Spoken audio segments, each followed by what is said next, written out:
एक के बाद एक, एक के बाद एक के बाद एक ही सवाल मेरे पास आता है। सर, मेरे पास 50 लाख रुपए हैं, 25 लाख रुपए हैं, करोड़ रुपए हैं, बताएं मैं अपना पोर्टफोलियो कैसे बनाऊं? कितना पैसा डालूं मनी मार्केट में, कितना पैसा डालूं स्टॉक मार्केट में? तो आज तक अगर आपने जिंदगी में कभी भी वेल्थ मैनेजमेंट के एंगल से सोचा ही नहीं है और अब आप स्टॉक मार्केट या इन सब चीजों में डिवाइड करने की कोशिश कर रहे हैं अपने पैसे, this video is gonna help you a lot. क्योंकि तीन चार जो बड़ी एसेट क्लासेस हैं, मैं कोशिश करूंगा अपने दिमाग से आपको हेल्प करूं कि आपको किस तरह देखना चाहिए और कितने पैसे लगाने चाहिए। सो बगैर किसी introduction, let's start. Number one, सबसे पहले मैं आपको देखूंगा कि यार लेट्स से आपके पास 50 लाख रुपए हैं और ये 50 लाख हम कैरी फॉरवर्ड करेंगे पूरी वीडियो के अंदर। लेट्स से आपके पास 50 लाख रुपए हैं, आप चाहते हैं कि यार मैं स्टॉक मार्केट में कितने पैसे डालूं, मनी मार्केट में कितने पैसे डालूं। सबसे पहले ये सोचें कितने इसमें से ऐसे पैसे हैं जो कि जेन्युइनली आप 3 साल तक इस्तेमाल नहीं करेंगे। And I am asking a very genuine and honest answer, because आपने जवाब मुझे नहीं देना है, अपने आप को देना है। होता क्या है, जब स्टॉक मार्केट में तेजी हो रही होती है ना, तो आपको भले पैसे की नीड हो, आप कहते हैं यार कोई बात नहीं, मैं तो 1 महीने में इतने पैसे कमाना चाहता हूं, 2 महीने में इतने पैसे कमाना चाहता हूं, और सारे के सारे पैसे स्टॉक मार्केट में डाल देते हैं। और यहां होती है सबसे बड़ी गलती, क्योंकि स्टॉक मार्केट का ऊपर जाना और नीचे जाना उसका फीचर है। 2 साल पहले जब मैंने इन्वेस्ट कार शुरू किया था, 3 साल पहले जब मैं लोगों को कहता था वैल्यूएशंस को देखें, मार्केट को समझें वगैरह वगैरह, तब किसी का इंटरेस्ट नहीं होता था स्टॉक मार्केट में, क्योंकि स्टॉक मार्केट नीचे आ रही होती थी। अब स्टॉक मार्केट ऊपर जा रही है, तो जहां मैं कॉशनरी नोट दे रहा हूं, सोच समझ के, टाइम होराइजन डिसाइड करके, अच्छे स्टॉक्स देख के, थीम्स देख के इन्वेस्ट करें। People want to come in and invest everything. Please don't do that, क्योंकि आपने ये किया और मार्केट नीचे आई, आपका नुकसान होगा। सो सबसे पहले ये डिसाइड करें इस 50 लाख रुपए में से या what ever amount you have, कितने पैसे की जेन्युइनली आपको कोई नीड ही नहीं है, आपको जरूरत ही नहीं। और 3 साल में आपको क्यों कह रहा हूं, बिकॉज एक कॉन्सेप्ट है जो कि अक्सर लोगों को नहीं पता है, जो कि पहली बार शुरू कर रहे होते हैं, तो मैं आपको एक्सप्लेन करता हूं। एक होता है परसीव्ड रिस्क और एक होता है एक्चुअल रिस्क। जब स्टॉक मार्केट नीचे आ रही होती है ना, तो परसीव्ड रिस्क का मतलब हम कितना रिस्क सोचते हैं, कितना रिस्क अज्यूम करते हैं इन अ स्पेसिफिक एसेट क्लास, वो बहुत ऊपर होता है। यानी कि मार्केट नीचे होती है, बहुत नीचे गिर रही होती है, या बिल्कुल नीचे फ्लैट लाइन होती है, चल नहीं रही होती है, तो हमें लगता है भाईजान ये बहुत रिस्की एसेट क्लास है। अब चाहे हम बहुत ज्यादा न्यूज चैनल देखते हो, अखबार पढ़ते हो, इकोनॉमिक्स को नहीं समझते हो, नंबर्स को नहीं समझते हो, वैल्यूएशन को नहीं समझते हो, हमें लगता है कि यार ये इतना परसीव्ड रिस्क है, that is the best time to invest, क्योंकि एक्चुअल रिस्क उस वक्त इतना होता है। उसकी दूसरी तरफ क्या होता है, जब बाजार तेजी से ऊपर जा रही होती है, चाहे स्टॉक मार्केट हो, रियल एस्टेट हो, गोल्ड हो, क्रिप्टो हो, कुछ भी हो, परसीव्ड रिस्क इतना होता है बट एक्चुअल रिस्क इतना बड़ा होता है। क्यों? क्योंकि भाई बाजार बढ़ चुकी है। अगर बाजार 3 गुना हो गई है, स्टॉक्स 8 गुना हो गए, 10 गुना हो गए, जस्ट थिंक अबाउट इट।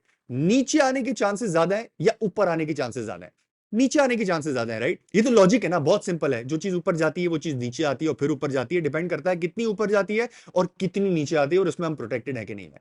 तो इस वक्त बाजार के अंदर परसीव्ड रिस्क इज इतना सा और एक्चुअल रिस्क इज इतना बड़ा, क्योंकि बाजार बहुत ज्यादा बढ़ चुकी है। स्टॉक वाइज, सेक्टर वाइज चीजें डिफरेंट होंगी, मैं आपको बताऊंगा स्टॉक कैसे सेलेक्ट करना है वगैरह वगैरह, बट समझ लें इतना बड़ा फर्क है। तो अगर इस टाइम के ऊपर आपने अपना सारा पैसा स्टॉक मार्केट में डाल दिया या किसी भी एसेट क्लास में डाल दिया, क्रिप्टो में, रियल एस्टेट में, जो भी चीज तेजी से ऊपर जा रही है, आपने बहुत ज्यादा रिस्क लिया है। और 3 साल क्यों? 3 साल इसलिए क्योंकि 3 साल सबसे छोटा टाइम होता है बाजार को करेक्शन और तेजी के बीच में चेंज होने के लिए।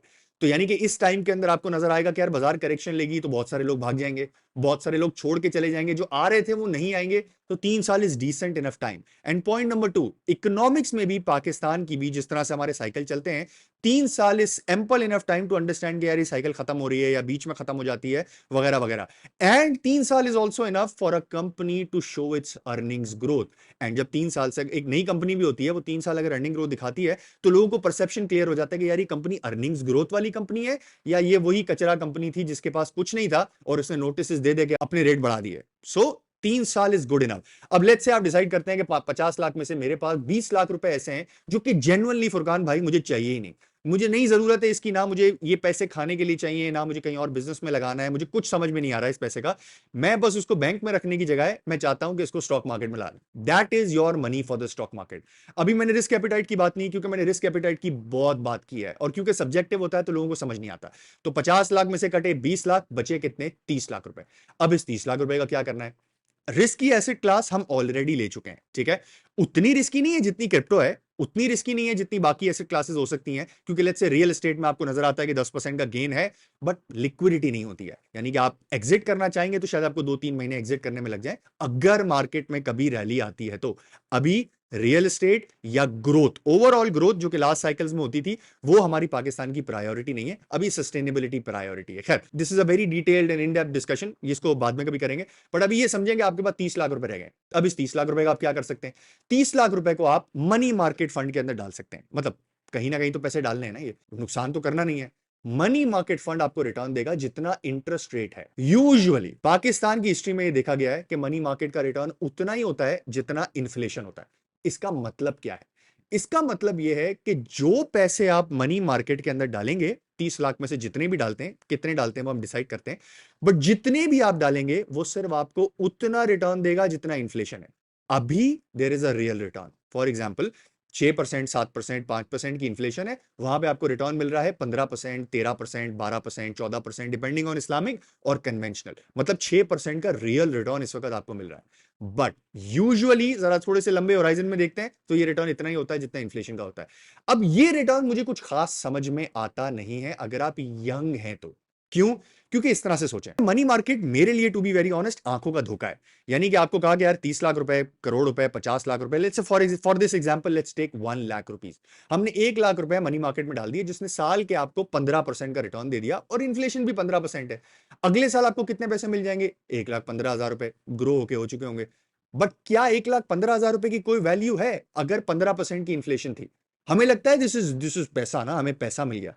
ये पैसा सेफ्टी के लिए अच्छा है कि कभी आगे जाके पैसा इस्तेमाल करना है तो ठीक है, बट रिटर्न के लिए ये पैसा बहुत ज्यादा खास नहीं है, क्योंकि वहां लाख रुपए की वैल्यू अब रह गई है 85,000 रुपए की। समझ रहे हैं आप? लेकिन वो पैसे तो आपसे माइनस कर नहीं सकता इन्फ्लेशन, आपके बैंक अकाउंट में हाथ डाल के इन्फ्लेशन पैसे खींच नहीं सकता। तो वो क्या करता है? पैसे की वैल्यू कम कर देता है। जब पैसे की वैल्यू कम हो जाती है तो आपको 15,000 रुपए मिलते हैं, तो एक्चुअली आपके पैसे कितने हुए? वही लाख रुपए। तो money market gives you a safety कि यार ये पैसे में कभी आपका नुकसान नहीं होगा, बट रिटर्न उतना ही मिलेगा जितना आपका इन्फ्लेशन है। सो ये 30 lakh can go there. Furqan भाई, what about other asset classes जिस तरह गोल्ड है, what about real estate, what about crypto? तो एज वाइज कोई नंबर नहीं है भाई। अगर आपको गोल्ड अच्छा लगता है, वैसे गोल्ड आइडियली दुनिया में लोग कहते हैं कि 5-10% आपके पोर्टफोलियो में होना चाहिए। वंस अगेन, अगर आप गोल्ड लेंगे तो याद रखिएगा इसके रिटर्न बहुत ज्यादा ऊपर नीचे होते हैं। मतलब सेफ्टी होती है गिवन पाकिस्तान रुपी डिप्रिशिएट करता है, बट ये याद रखिएगा ये बुरे टाइम में बहुत तेजी से परफॉर्म करता है। यानी दुनिया में अगर जंग हो गई, खुदा ना खास्ता अल्लाह ना करे, कोई अटैक्स हो गए, कोई कोई कोई पंगा हो गया, किसी ने न्यूक्लियर मिसाइल लॉन्च कर दिया, लॉन्च नहीं किया, टेस्ट कर दिया, सॉरी, लॉन्च कर दिया तो कुछ भी किसी के लिए कुछ नहीं रहेगा, बट किसी ने टेस्ट कर लिया वगैरह वगैरह, तो होता ही है कि गोल्ड आपको उस टाइम पे परफॉर्म करता है। इसका मतलब क्या है? अगर आपने 10 लाख रुपए का गोल्ड ले लिया, 50 लाख का, तो बाकी 40 लाख शायद नीचे आ रहे होंगे, बट ये 10 lakh should start to perform. So 5%, 5% यानी कितना हुआ? 50 लाख का 1 करोड़ का 5%, 2.5 लाख रुपए, राइट? 2.5 लाख रुपए आप गोल्ड में लगा सकते हैं। अब कैसे ले सकते हैं? दो तरीके हैं आपके पास। एक फिजिकल गोल्ड है, 2.5 लाख रुपए का फिजिकल गोल्ड ले सकते हैं। आई थिंक 2,90,000 रुपए का 1 तोला बिस्किट है, वो बिस्किट आप खरीद सकते हैं। दूसरा, अगर आपको फाइनेंशियल गोल्ड इन्वेस्टमेंट करनी है तो मीजान का एक फंड है जिसको ये लोग कहते हैं मीजान गोल्ड फंड, वो आप इन्वेस्टमेंट कर सकते हैं। उसमें प्रॉब्लम ये होती है कि कभी कभी इन्वेस्टमेंट अलाउ नहीं करते, बिकॉज ये ऑफिशियल गोल्ड खरीदते हैं, रियल गोल्ड खरीदते हैं और कहीं पे ले जाके रखते हैं उसको। तो वो जब उनको मिलता नहीं है बाहर से या गोल्ड नहीं आ रहा होता, तो that becomes a problem for them, क्योंकि ऑफिशियल पाकिस्तान में गोल्ड इंपोर्ट करना प्रॉब्लम है। मिलता सब कुछ है, ऑफिशियल नहीं मिलता है। सो कभी कभी ऐसा होता है कि वो कहते हैं यार हम लोग इन्वेस्टमेंट फर्दर नहीं ले रहे हैं, तो अगर वो आपके पास अवेलेबल है तो आपके फाइनेंशियल इन्वेस्टमेंट के तौर पे गोल्ड हो जाएगा, अगर आपको फिजिकल लेना है तो फिजिकल हो जाएगा। तो अब क्या रह गया भाई? Crypto. Crypto is once again a very risky investment. Crypto आजकल is least risky. Once again, जब भी आपको कोई अपॉर्चुनिटी नजर आए, जब भी आपको कोई रिटर्न नजर आए, ये सोचें परसीव्ड रिस्क और एक्चुअल रिस्क। अब आप मुझे बताएं क्रिप्टो के अंदर क्या है? परसीव्ड रिस्क इतना है या इतना है? मेरे हिसाब से क्रिप्टो के अंदर परसीव्ड रिस्क इतना है।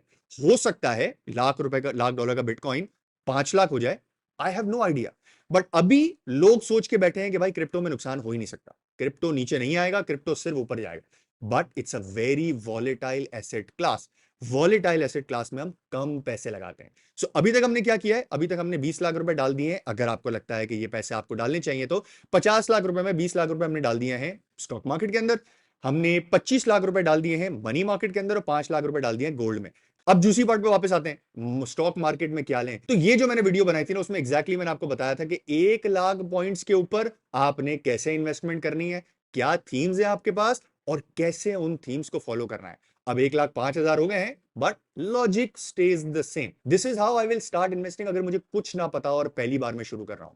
एक चीज मैं आखिरी बोलूंगा और फिर मैं आप लोगों को जाने दूंगा। गाइस, जब मार्केट ऊपर होती है उतना ही पैसा स्टॉक मार्केट में इन्वेस्ट करिएगा या क्रिप्टो में या गोल्ड में, जिसकी आपको नीड ना हो। मैंने आपके लिए आज बहुत आसानी क्रिएट कर दी है कि जितने पैसे की नीड नहीं है उसको आप इसके अंदर डाल दें, बिकॉज आपने डालना ही डालना है। आप 50 लाख रुपए डालें जितना आपका पैसा था, इससे बेहतर है कि आप ये समझ के डालें कि 3 साल जहां मैं पैसा लॉक कर सकता हूं मैं वहां डालूं। Please understand it. मार्केट का ऊपर आना और नीचे आना उसका फीचर है। अभी मार्केट ऊपर है, कुछ गड़बड़ हुई, नीचे आएगी, इसलिए 3 साल का होराइजन। बाकी 25 लाख रुपए आपको monthly annually risk free return देते रहेंगे। अगर इस लॉजिक के तहत करेंगे एटलीस्ट आपका स्टार्टिंग स्टेप परफेक्ट होगा। यहां से वील बिल्ड अपॉन इट कि 20 लाख रुपए को कैसे डिवाइड करना है वगैरह वगैरह, और वंस अगेन कैसे डिवाइड करना है ये वीडियो।